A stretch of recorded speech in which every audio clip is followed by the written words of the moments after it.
तो कहानी का टाइटल है आचार्य जी, एक्सटेंशन और बगीचा। क्लीन सेव के बाद भी आचार्य जी को एक्सटेंशन नहीं मिला। आचार्य जी के पिता झर्राटेदार मूछें रखते थे। वे अंग्रेज सरकार के नौकर थे। उनकी मूछों की सिफत यह थी कि आदमी और मौका देखकर बर्ताव करती थी। वे किसी के सामने आई डोंट केयर के ठाट की हो जाती, फिर किसी और के सामने वे मूछों पर इस तरह हाथ फेरते कि वे आई एम सॉरी सर हो जाती। मूछों के इस दोहरे स्वभाव के कारण वे सफल और सुखी आदमी रहे। आचार्य जी जब जवान थे और आचार्य नहीं सिर्फ लेक्चरर थे, तब उन्होंने पिताजी की तरह मूछें रख ली थी। वे इन मूछों की रीडरी की तलाश करते थे, जैसे कोई कोई कीड़े मूछ के दो लंबे बालों से राह खोजते हैं, पर मूछों के ही कारण रीडरी दूर हटती जाती थी। तब आचार्य जी ने पिता और पौरुष दोनों से क्षमा मांगकर मूछें आधी करवा ली। उनका डंक चला गया और वे मात्र ब्रश रह गईं। वे रीडर हो गए। आगे आधी मूछें भी प्रोफेसर बनने में बाधा डालने लगीं, तो उन्होंने उन्हें कतरवा कर नाक के दोनों तरफ मक्खी बिठा ली और प्रोफेसर हो गए। आगे रिटायर होने का वक्त आया और वे एक्सटेंशन की कोशिश में लग गए। अब उन्होंने मक्खी भी साफ करा ली और क्लीन सेव हो गए। उन्हें एक एक्सटेंशन मिल गया। आचार्य जी मेरे बड़े भाई के मित्र थे। बड़े भाई की मृत्यु हो चुकी थी। आचार्य जी इस नाते मुझे शुरू से ही स्नेह देने लगे। वे मुझे भुजाओं में जकड़ लेते और मुझे लगता मेरे गाल पर साहित्य झाड़ू लगा रहा है। आगे मुझे लगता है मेरे गाल पर आलोचना बरस कर रही है। फिर मुझे लगने लगा मेरी रचनाओं पर समीक्षा की मक्खियां भिनभिना रही हैं।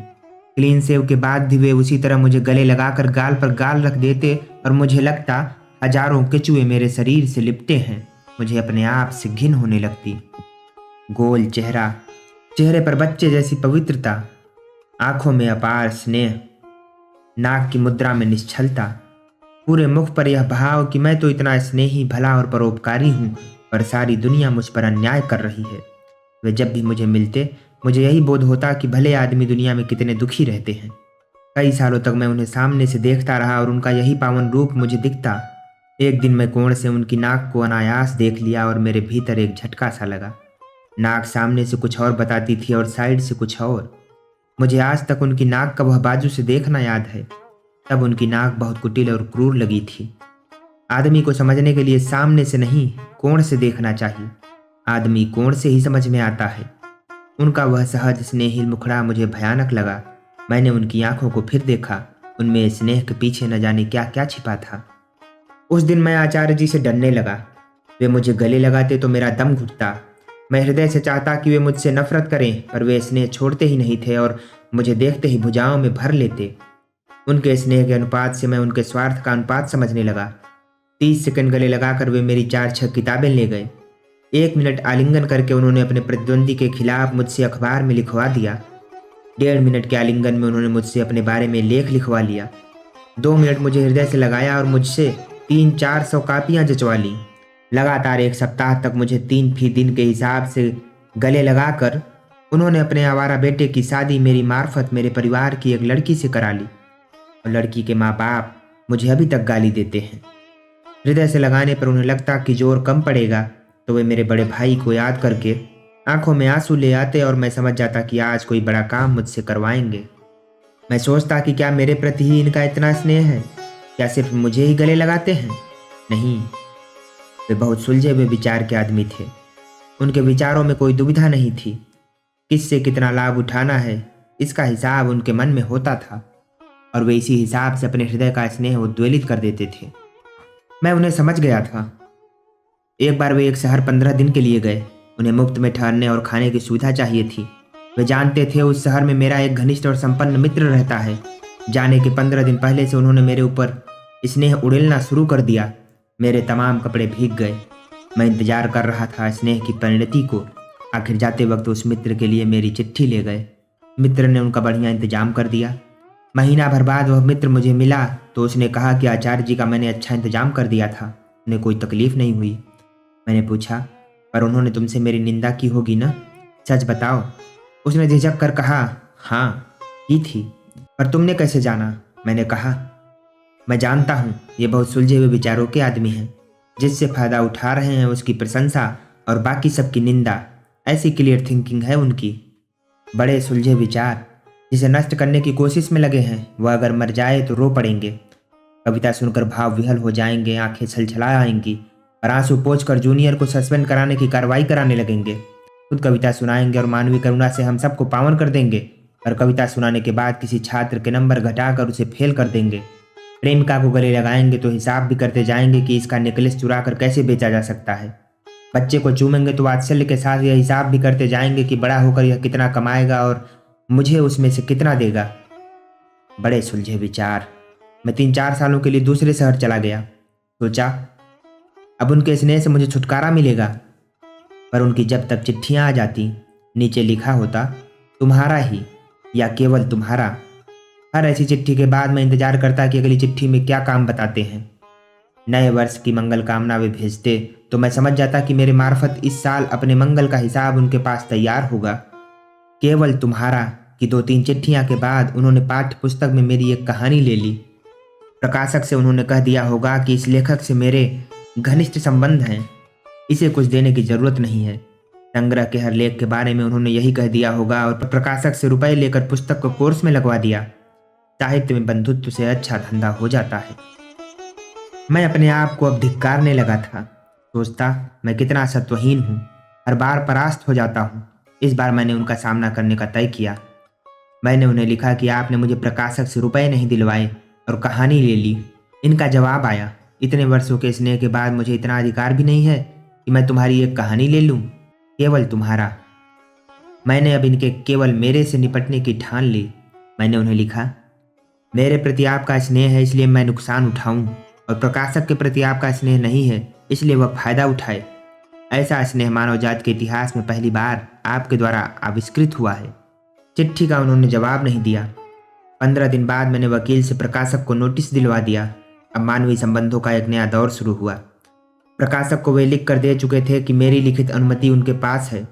प्रकाशक ने उन्हें मेरा नोटिस बताया होगा और तब उन्होंने मुझे लिखा कि मैं संकट में पड़ गया हूँ और तुम मुझे अनुमति भेज कर उबार लो, तुम्हारा अपना। पर मैं मेरे अपने से निपटने की ठान चुका था। मैंने एक नोटिस प्रकाशक को और दिलवाया कि मुझे 15 दिन के भीतर 1000 रुपया दो, वरना कॉपीराइट एक्ट के मुताबिक दीवानी और फौजदारी दोनों मुकदमे चलाए जाएंगे। मुझे मालूम हुआ कि यह नोटिस पाकर प्रकाशक ने आचार्य जी पर धोखाधड़ी का मुकदमा दायर कर दिया। मेरा मन फिर कच्चा हुआ। मैंने मन को एक थप्पड़ लगाया और सख्त होकर बैठ गया। अब मुझे जो चिट्ठी मिली उसमें नीचे लिखा था, आपका दासानुदास। आग्रह वही था कि मैं अनुमति लिखकर भेज दूं। मैंने अनुमति फिर भी नहीं भेजी। तब उनकी चिट्ठी आई कि मैं अमुक तारीख को तुमसे मिलने आ रहा हूँ। एक अरसे से तुम्हें देखा नहीं है, तुम्हें देखने की ललक एकाएक मन में उठ आई है। मैं ललक को समझ गया। मन फिर फिसला तो मैंने उसे इस बार 2 चांटे लगाए। नियत तारीख को वे आ गए। मैं उन्हें घर के बाहर ही मिल गया। वे एकदम विहल हो गए, आंखें बंद कर ली। उन्हें चक्कर आने लगे। बोले, इतने दिनों बाद इस घर आया हूँ तो तुम्हारे भाई की याद से तड़प उठा हूँ। ओह कितना नोबल था वह। मुझे लगा ये बेहोश होकर गिर पड़ेंगे। मैंने कहा, चलिए भीतर चलिए।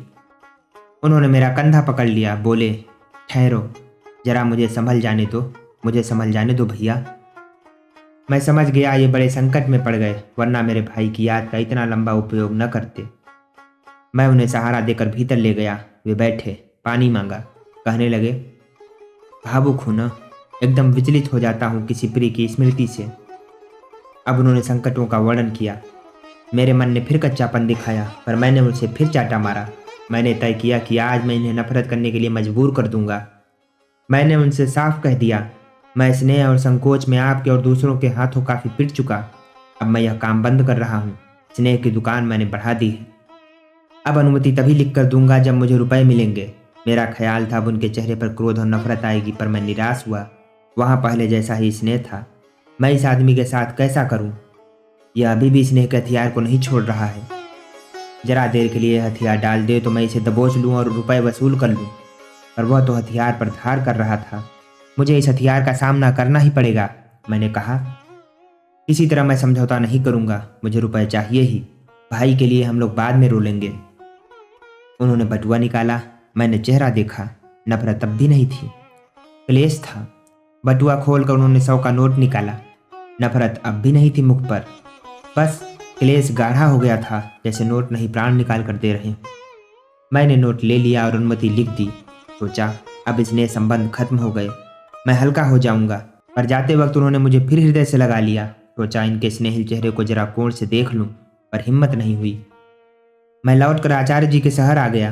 वे विभागाध्यक्ष थे, बड़े बंगले में रहते थे। मेरे आने की खबर पाते ही उन्होंने मुझे बुलवा लिया और फिर गले से लगा लिया। स्नेह की डोर मैं बार बार काटता और वे जोड़ लेते। मेरा अंदाजा है पहले वे लोभ के लिए स्नेह करते थे, अब शायद थोड़े डर के कारण। विभाग में काम करने का उनका अपना तरीका था। वे शोध करवाते थे।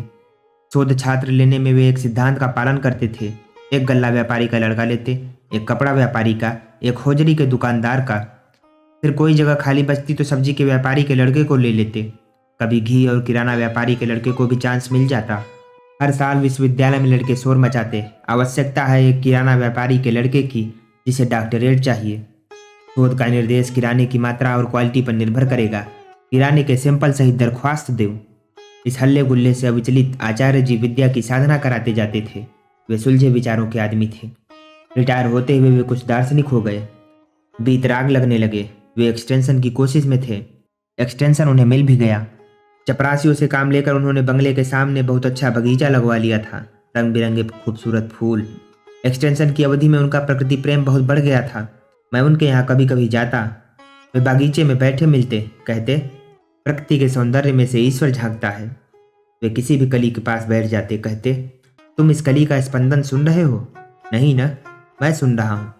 और जरा इस फूल के जीवन का उत्स देखो, इस पत्ते को देखो, किस उल्लास से लहरा रहा है।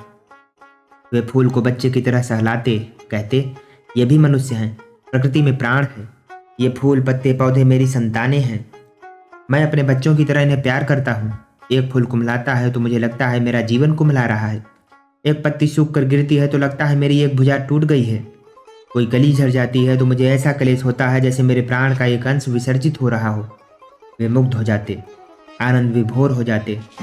फूल पत्तों के लिए अपार ममता उनके नैनों में होती। तब वे मुझे भव्यतर मनुष्य लगते और पिछला सब कुछ भुलाकर उन पर श्रद्धा करने लगता।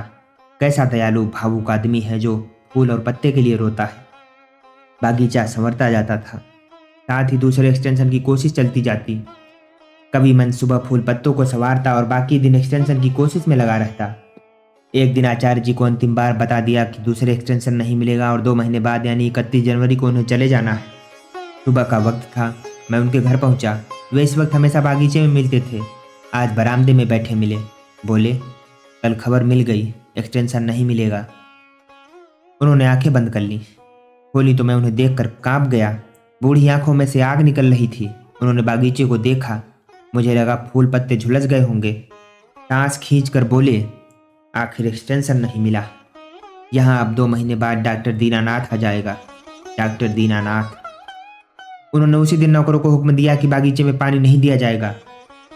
पानी के बिना पौधों ने धरती से जितना प्राण रस खींच सकते थे खींचा, फिर सूखने लगे। मैं उनके घर कभी कभी जाता। वे बरामदे में बैठे होते और सूखते पौधों को देख रहे होते। कहते उस गुलाब की हालत देख रहे हो, सूख रहे हैं बेटे, एक्सटेंशन नहीं मिला। उस मौल सीरी की हालत भी पतली है, एक्सटेंशन नहीं मिला। ये गमले तो अभी से सूख गए, एक्सटेंशन नहीं मिला। यहाँ डॉक्टर दीनानाथ आएगा। अपने बढ़ाए पोले पोसे पौधों को आचार्य जी सुखा रहे थे। बरामदे में बैठकर उनका सूखना देखते थे और बीच बीच में उमास लेकर कहते एक्सटेंशन नहीं मिला, अब यहाँ डॉक्टर दीनानाथ आएगा। 2 महीने में पूरा बगीचा सूख गया। वे फूल नहीं थे जिनका स्पंदन वे सुनते थे। वह कली नहीं थी जिसके जीवन का उत्सव वे अनुभव करते थे। वे पत्ते झड़ गए थे जिनका उल्लास देखकर वे मुग्ध होते थे। बागीचे में अब सूखे नंगे पौधे खड़े थे क्योंकि जमीन उन्हें जकड़े थी। 30 तारीख को आचार्य जी ने सामान बंधवाया। दूसरे दिन उन्हें जाना था। दिन भर वह व्यस्त रहे। शाम ढली। इसी समय गांधी जी की हत्या हुई थी। दिसंबर की रात, कड़ाके की ठंड थी। आचार्य जी ने नौकरों से वे सूखे डंठल कटवा कर बागीचे में इकट्ठे करवाए। एक ढेर लग गया, उसमें उन्होंने आग लगा दी और बड़ी रात तक अलाव तापते रहे। दूसरे दिन आचार्य जी चले गए, इस संतोष से गए कि उन्होंने डॉक्टर दीनानाथ की आग ताप ली थी। मैं उन्हें विदा करने गया। वे घर से निकले, जलते हुए बागीचे की तरफ देखा। आखिरी बार बोले एक्सटेंशन नहीं मिला और मुंह फेर कर स्टेशन चल दिए।